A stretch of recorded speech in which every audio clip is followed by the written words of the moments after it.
करोड़ों साल पहले की बात है, जब धरती वैसी नहीं थी जैसी आज है। न शहर थे, न सड़कें, न इंसान। चारों ओर घने जंगल, ऊंचे ऊंचे पहाड़, विशाल नदियां और अंतहीन समुद्र फैले हुए थे। उस समय इस धरती के असली शासक थे डायनासोर। वे इतने विशाल, इतने शक्तिशाली और इतने अद्भुत थे कि पूरी धरती उनके कदमों से कांपती थी। ये कहानी उसी दुनिया की है और उस दुनिया के अंत की। उस समय की धरती किसी स्वर्ग से कम नहीं थी।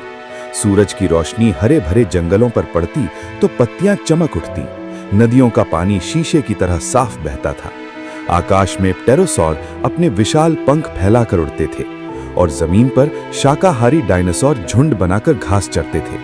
हर सुबह जीवन से भरी होती थी। डायनासोर अपने परिवारों के साथ रहते, खाते और सुरक्षित महसूस करते थे। उन्हें नहीं पता था कि समय उनके लिए कुछ और ही लिख चुका है।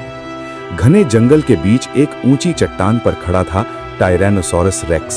उसका विशाल शरीर, मजबूत जबड़े और तेज नजर उसे बाकी सभी से अलग बनाते थे। जब वो दहाड़ता तो पूरा जंगल शांत हो जाता। शाकाहारी डायनासोर उससे डरते थे और दूसरे शिकारी उससे दूरी बनाए रखते थे। वो सिर्फ एक शिकारी नहीं था, बल्कि संतुलन बनाए रखने वाला राजा था। जंगल के दूसरे हिस्से में एक माँ डायनासोर अपने बच्चों के साथ नदी के किनारे खड़ी थी। बच्चे पानी से खेल रहे थे, कभी माँ के पास आते, कभी दूर भागते। माँ उन्हें प्यार से देखती और जरा सी आहट पर सतर्क हो जाती। डायनासोर सिर्फ विशाल शरीर नहीं थे, उनके दिल भी थे। उन्हें अपने बच्चों की चिंता होती थी, उन्हें भी डर लगता था और उन्हें भी जीना पसंद था। एक दिन सब कुछ सामान्य था, लेकिन आकाश में कुछ अलग था। सूरज की रोशनी के बीच एक हल्की सी चमक दिखाई दी, जैसे कोई तारा दिन में जल उठा हो। किसी ने उस पर ध्यान नहीं दिया, क्योंकि ऐसी चमकें पहले भी दिखती थीं, लेकिन वो तारा नहीं था, वो विनाश का संकेत था। दिन बीतते गए और वो चमक तेज होती गई। एक रात आकाश फटने लगा। आग का एक विशाल गोला तेजी से धरती की ओर बढ़ रहा था। उसकी रोशनी से रात दिन जैसी चमकने लगी। डायनासोर घबरा गए, पक्षी उड़ने लगे, जमीन पर अजीब कंपन महसूस होने लगा। फिर वो पल आया जिसने इतिहास बदल दिया। आग का वो गोला जोरदार धमाके के साथ धरती से टकराया। धरती हिल उठी, पहाड़ टूटने लगे और समुद्र से विशाल लहरें उठी। आसमान आग बन गया, हवा में धूल, पत्थर और राख भर गई। जो जहां था वहीं गिर पड़ा। जंगल जलने लगे, पेड़ मशाल की तरह जल उठे। डायनासोर इधर उधर भागने लगे, लेकिन बचने का कोई रास्ता नहीं था। माँ डायनासोर अपने बच्चों को बचाने की कोशिश कर रही थी, लेकिन चारों ओर आग और धुआं था।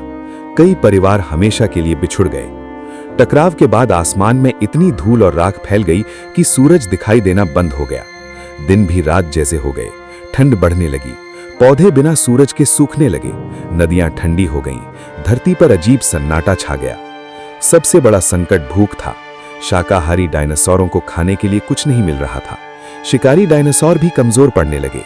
जो कभी शक्तिशाली थे, अब लड़खड़ा कर चलते थे। जीवन धीरे धीरे बुझ रहा था।